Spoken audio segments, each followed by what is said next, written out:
आई आणि बाप खरंच कठीण आहे बरं का, अशी आई बाप मिळणं. पण अशी जर मिळली ना तर त्याच्या एवढं सुंदर आयुष्य कुणाचंच नसतं. एक सुंदर विचार देणारे हो. गळ्यात माळा असतात माणसांच्या, पण माणसं चंदनासारखी नसतात. ज्याच्या गळ्यात माळ असावी तो चंदनासारखा असावा. जिजुनी स्वतः चंदनाने दुसऱ्यास मधुगंध द्यावा, आनंद या जीवनाचा सुगंधा परी दरवळावा. आता हे बघा, हे पक्व जे आहे ना, याला बाप नाही. बापाची किंमत त्याला माहिती, बाप नाही. याला बी बाप नाही, बापाची किंमत त्याला माहिती. त्याला आई नाही. ते जे गात आहे ना, पण त्याच्या आईने माझ्याकडे आणून टाकला त्याला. बाबा हे घडलं पाहिजे. ते पडायला दिसते ना, त्याला बी बाप नाही. बापाची किंमत आणि बापाचा आधार काय असतो. वडावरती अनेक घरटी असतात, पण तो जर वड ओढला ना त्याच्यावरती अनेक घरटी उद्ध्वस्त होतात. पुन्हा आसरा देणारं कुणी भेटत. त्या पक्ष्यांनी कुठं जायचं. माझ्याकडे येतात काही काही असे आहेत. थांबा, घडा, काहीतरी समाजामध्ये घडून दाखवा. नसेल तुम्हाला छत्र म्हणून काय झालं, परमेश्वराचं छत्र आहे. जगी जास कोणी नाही त्यास देव आहे. आलं लक्षामध्ये. पण आई असं वा की आपलं लेकरू खऱ्या अर्थानं मोक्षापर्यंत गेलं पाहिजे.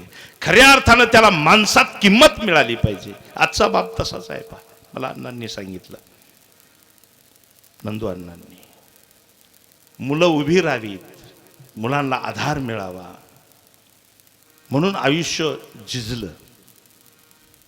बापाची काहीच अपेक्षा नसती हो. एकच, बाप करी ओढी लेकुराचे ओढी, हे बाप करी जोडी लेकुराचे ओढी, बाप करी जोडी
जास्त सांगितलं नाही तुम्हाला. अध्यात्म आहे ना, मी पहिल्या 10-15 मिनिटं अध्यात्म सांगितलं.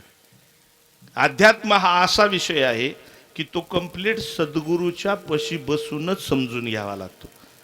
कीर्तनातून अध्यात्म समजणं म्हणजे केवळ अशक्य गोष्ट आहे. त्यानंतर मी तुम्हाला बापाविषयी सांगितलं, बाप कसा असावा. त्यानंतर मी तुम्हाला आईविषयी सांगितलं, आई कशी असावी. आणि बाप लेकरासाठी काय करतोय ते आता सांगतो.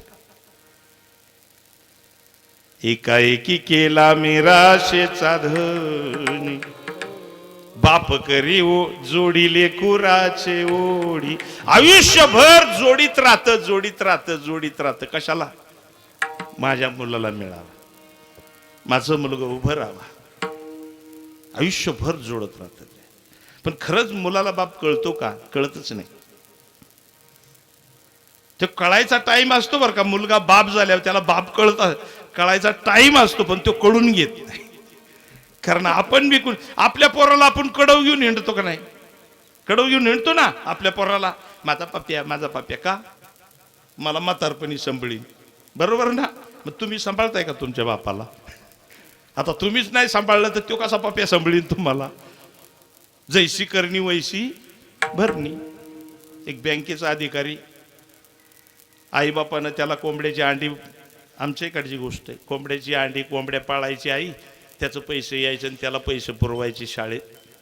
ती बँकेचा अधिकारी झालं. काय झालं? बँकेचा अधिकारी. आणि पुढं त्यांनी बंगला वगैरे बांधला.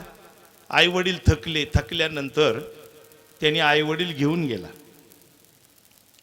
बायको म्हणायची, कशाला इकडं आणता म्हातारा म्हातारी? बायको सुशिक्षित.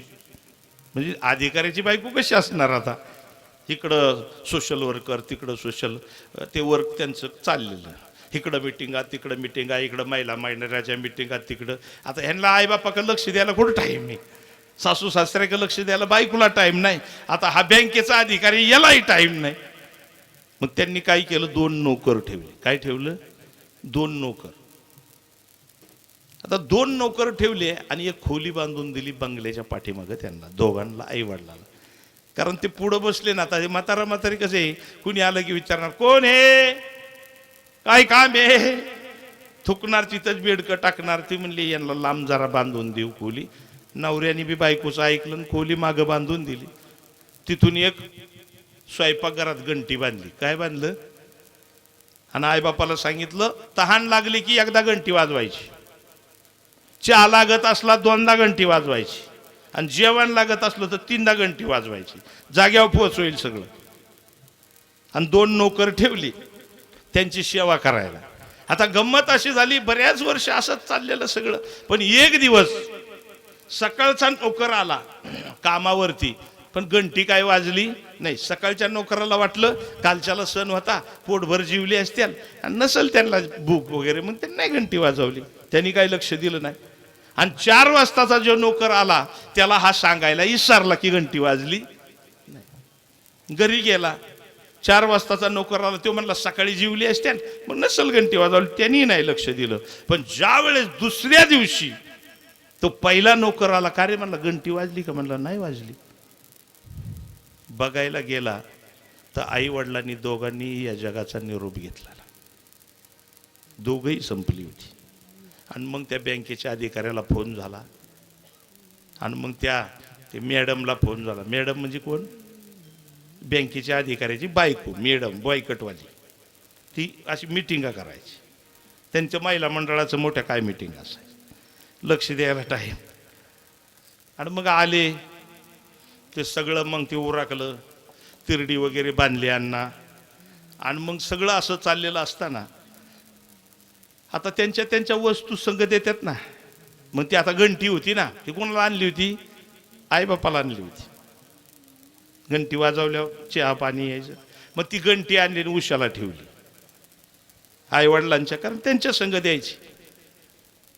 त्या अधिकाऱ्याचं एक पोरग पळू आलं गर्दीतून, वाट काढीत. म्हणला, पप्पा. म्हणजे काय? ती घंटी कुठं चालवली? म्हणले, बाबा ती आई वडिलांसाठी होती, आई वडिलांची होती, आता त्यांच्या बरोबर ती गेले. म्हणले, नका म्हणले, ठेवा ना. म्हणले, कशाला? मग म्हणले, तुमच्या टायमाला मी कुठून शोधू पुन्हा? तुमच्या लक्षात आलं? करनी करे फिर क्यों डरे, करनी करके पछतावे, अरे बीज लगावे बाबुल के तो आम कहां से पावे.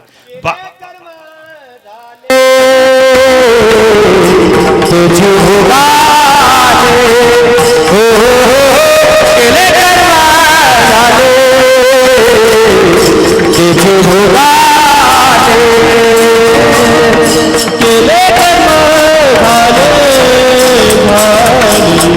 मुखे